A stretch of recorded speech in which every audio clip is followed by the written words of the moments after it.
Welcome to Thrive. I'm your host, Karli Heinjus. I'm a manifestation, mindset, and empowerment coach, a free spirit, digital nomad, and a big ass dreamer. This podcast is a space for you to dream big, to create the free spirited, authentic life and purpose that you desire so that you can thrive in your life unapologetically. These episodes will give you a glimpse into my life working as a coach and mentor while traveling Australia in my caravan and inspire you to connect with and to create your own version of freedom. I'm an NLP master practitioner, mum of a fierce little Taurus girl, a rule breaker, your biggest cheerleader, and I believe that anything is possible. I'm so excited to share the magic of this episode with you, so thanks for listening and let's dive in. Hey beautiful, welcome to another episode of Thrive. My name is Karli Heinjus. I'm your host. Thank you so much for tuning in today. Thanks for choosing to listen to this absolutely epic episode coming at you. Today we're going to talk about the unconscious mind a little bit, and I want to talk about our beliefs and how actually changing our subconscious beliefs is going to help you manifest quicker. It's going to help you manifest more. It's going to help you just live the life that you want to be living. So make sure that you stay tuned for that. Coming right up. Today, I'm sitting in Byron Bay.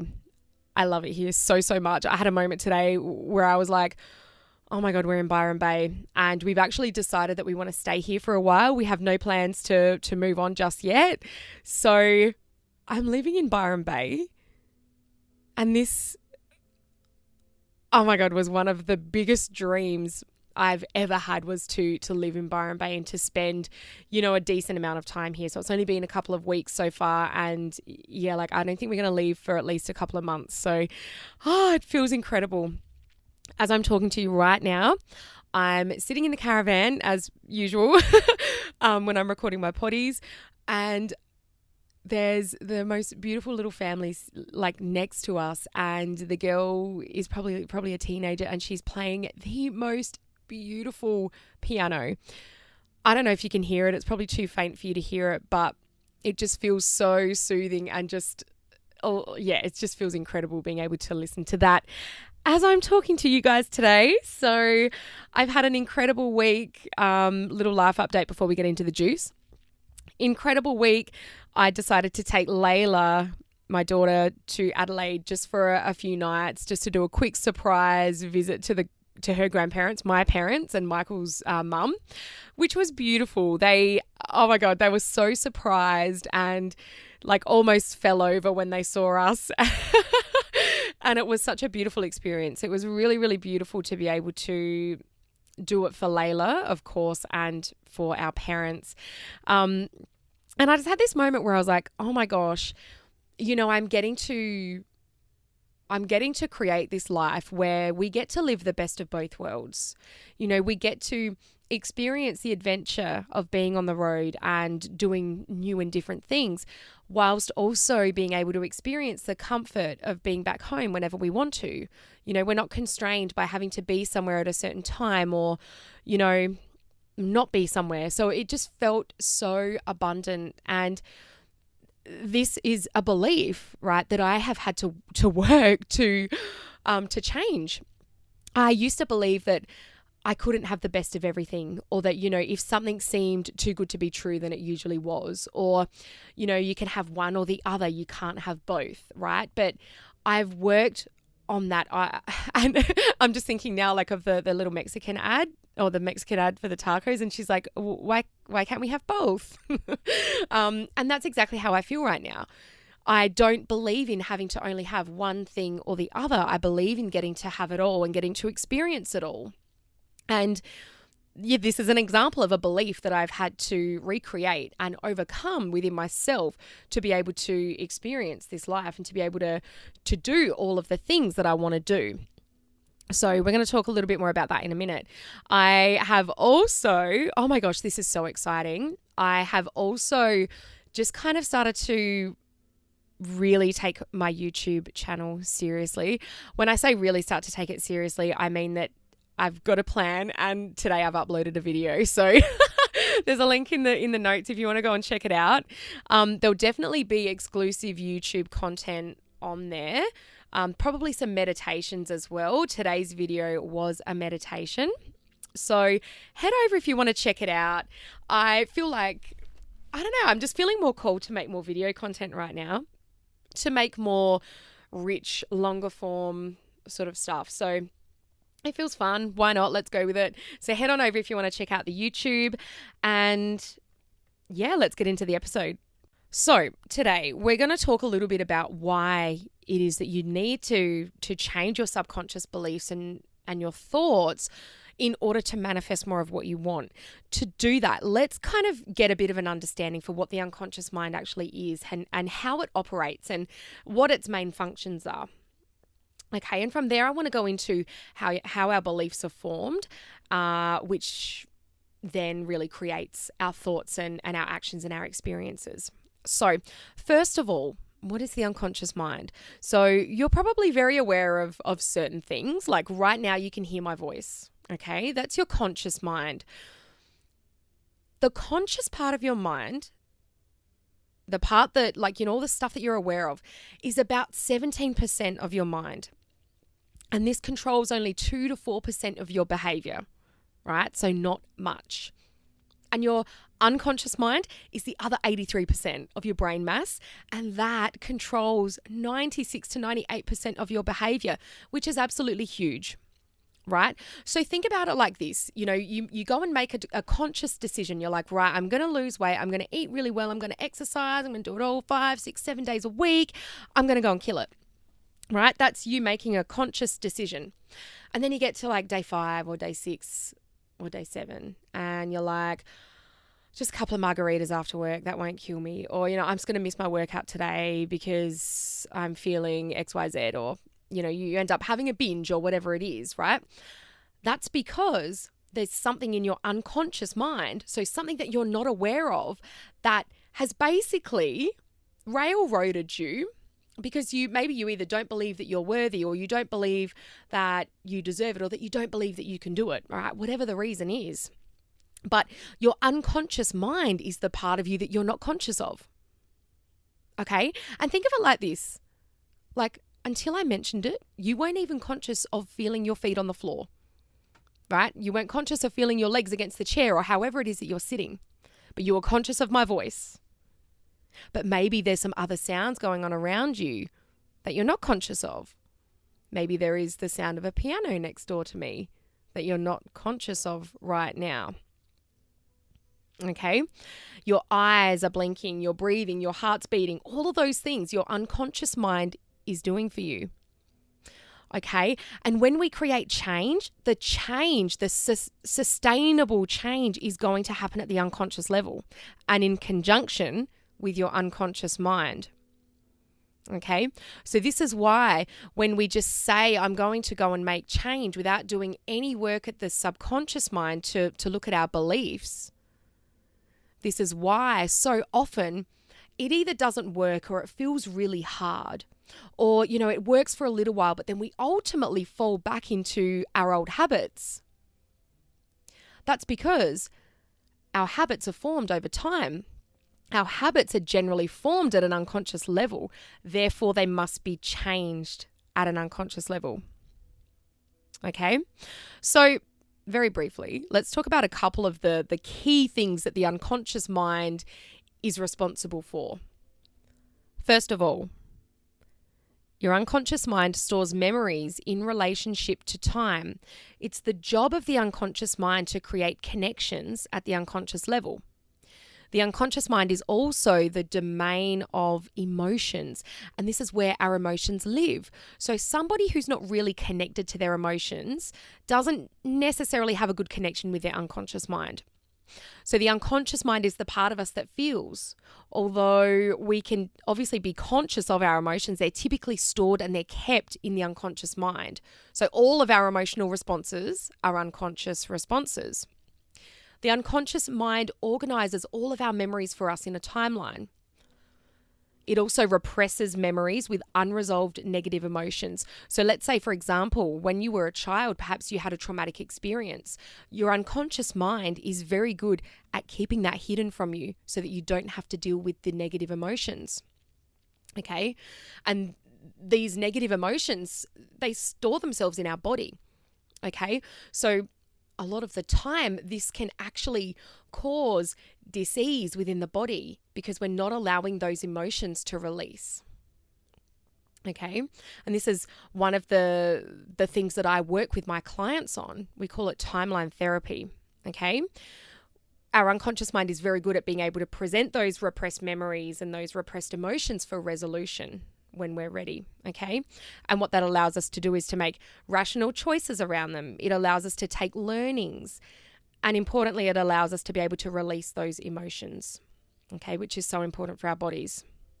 The unconscious mind is also very good at taking orders. Now, chances are, very, very high chances are, you are giving your unconscious mind orders of what you consciously don't want it to do. But you see, the interesting thing about the unconscious mind is that it doesn't process negatives. So even if I said to you right now, don't feel completely relaxed, I don't want you to feel totally relaxed, it's not going to process those negatives. Or if I said to you, I don't want you to think of a lemon, what did you do? You probably started to feel relaxed and then you probably thought of a lemon. So it's actually really obedient to you. So think of it like this. If you're saying to your unconscious mind, like, oh my God, I don't want to have to worry about money, or I don't want my next program to flop. Okay. Your unconscious mind doesn't process those negatives. So all it's going to hear is worry about money. Next program flops, right? It's going to look for proof that your next program is going to flop. It's going to give you things to worry about when it comes to money. Okay, so it's so important to give your unconscious mind really clear orders. And this is why goals are so important, and telling your unconscious mind what the fuck you want to achieve rather than what you don't want. Okay, so now that we know what we know about the unconscious mind, what do we know about beliefs? Well, we know that our beliefs are not real. Even though they might feel real, they're not real. Our beliefs are simply something that we have accepted to be true.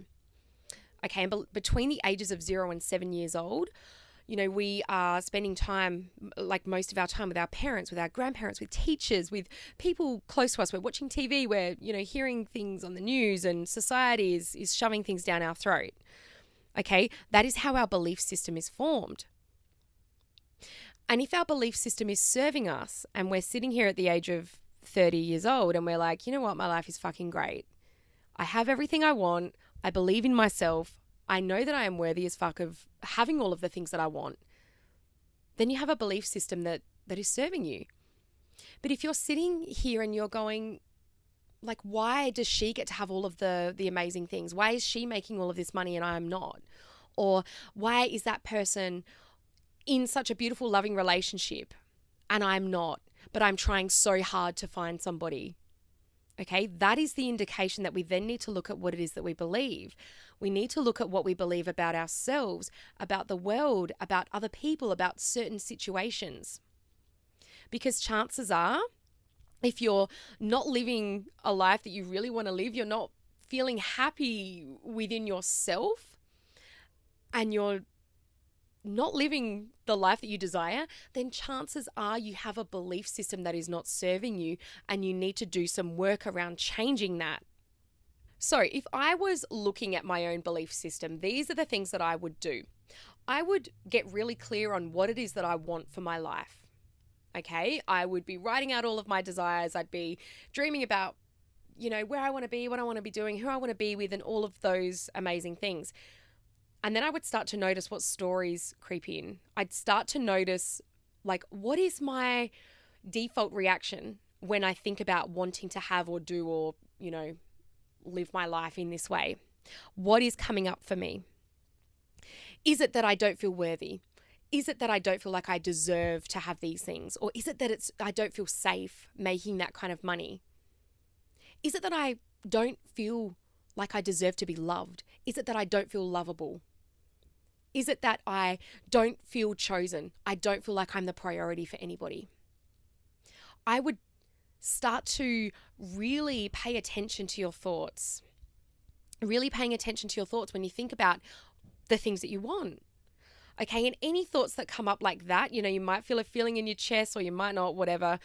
But any thoughts that come up that tell you that you can't have it or that you can't do it, they're the ones that you want to rewrite. Okay, they're the ones that you want to basically create new beliefs for. It takes practice and it takes work. It takes persistence. So don't think that you're just going to be able to sit there and write down the things that you're currently believing and then write down the opposite and then it's just going to change. That's a really good start, but it's not enough. You've got to be affirming and you've got to be reaffirming and reaffirming and reaffirming your new beliefs until they become your new beliefs. Okay? Because you didn't just become who you are overnight. Okay, so if you want to change who you are, it starts with changing your belief system, but it's not going to happen overnight. Anybody who's selling you the fantasy that it can happen immediately is selling you the fantasy. Okay, it takes work and it takes practice, but there are so many ways that you can do this, that you can work through this, and that you can change this. And the reality is it doesn't have to take a lot of time, particularly if you're consistent. So the way that I would do it is I would do a couple of things. A couple of years ago, I studied NLP. I'm now a master practitioner in NLP. And what I did through my training was I worked with practitioners who helped me to rewire my belief system as well. Okay, so I would work with somebody who could help you do this. Okay, so what you're actually doing is you're doing the work at the unconscious level. If you want to know about how I can help you with that, just drop me a DM at Karli Heinjus, okay? But I would work with somebody who can work with you at the unconscious level. There's heaps of other ways you can do this. Like you can do hypnosis. I think you can do access bars. You can do heaps of different things. But I would find a method that resonates with you. I would find somebody who resonates with you and I would ask them for their guidance. I would get them to guide you through rewriting your beliefs at that level. Now, what a lot of people tend to do after they work with somebody, they might have a couple of sessions, right? And then they tend to go off and just expect to be healed or cured, right? For lack of a better term. But that's not where the work ends. That's where the work begins. From my perspective anyway, I think that is where the work begins. So you can go back and you can rewrite your beliefs and you can create new really powerful beliefs. But what a lot of people do and they fall off, they think that the work is done and that they don't need to do any more. Okay, but this is where the importance and the power of reaffirming these beliefs really comes in. So you need to work with whoever it is that you're working with to create a plan for how you are going to allow these to really sink into your subconscious. Okay, and you can do this in a number of ways. Like one of my favorite things to do right now is to actually record my new beliefs in my own voice and I listen to them as I go to sleep. Because as you go to sleep, those last few minutes of whatever it is that you're listening to or you're watching, you're going to marinate in that all night. Okay, and if you're flicking through Instagram and you're comparing yourself to other people, finding reasons to, call yourself shit and wish that you were further along, then that's what you're going to be marinating in for 8 to 10 hours a night. Okay, whereas if you switch off and you just plug your headphones in and you're listening to your own voice, our subconscious mind is very susceptible to hearing our own voice as well. Then that's what you're going to marinate in. And ever since I've been doing this, I have been waking up feeling like $1,000,000, feeling like I'm on top of the world. It's an incredible feeling, to be honest. Generally speaking, the thoughts that I hear as I go to bed are the thoughts that I think of when I wake up in the morning. So keep that in mind. What are you allowing yourself to marinate in overnight? I don't know why I just had this vision of like a piece of chicken marinating in a sauce in bed. But anyway, that's a story for another time. So really, look at your bedtime hygiene. Are you spending hours on your phone before you go to sleep? And are you looking at pointless shit? Or are you looking at stuff that is triggering you? Or are you actually allowing yourself to reprogram your beliefs and your subconscious mind as you go to sleep. I think this is one of the most powerful things to do. Now, writing out your own affirmations is very powerful as well. I would steer clear of just writing out any kind of generic affirmation that you find online. And I would really dedicate some time or allow somebody to come in and help you with this to actually create personalized affirmations for you that are going to resonate most with you. Because anybody can go and find some affirmations online, but if they don't really resonate with you, then it's not going to change anything. Okay, so I believe that they've got to be really personalized and they've got to really mean something to you. Like you've got to be able to really get behind them. Now, in addition to this, you are going to need to become very aware of the thoughts that you're thinking throughout your day. Okay, so this isn't just a matter of being able to just go to bed and chuck on some affirmations and you wake up a new person. Okay, or it's not a matter of just like writing out, a couple of affirmations each night and that's it. All right, this is really an ongoing practice, and we're not just working on this at bedtime or in the morning. We've got to commit to working on it throughout the day. So you've got to really start noticing your thoughts. So when a thought creeps in about yourself, about your worthiness, about whatever it is, okay, you've got to be able to intercept it and you've got to be able to change it on the spot. And I think this is one of the things that we're so often not doing because we're busy or we're making excuses why we don't have time to intercept our thoughts. We've got to just fucking do it.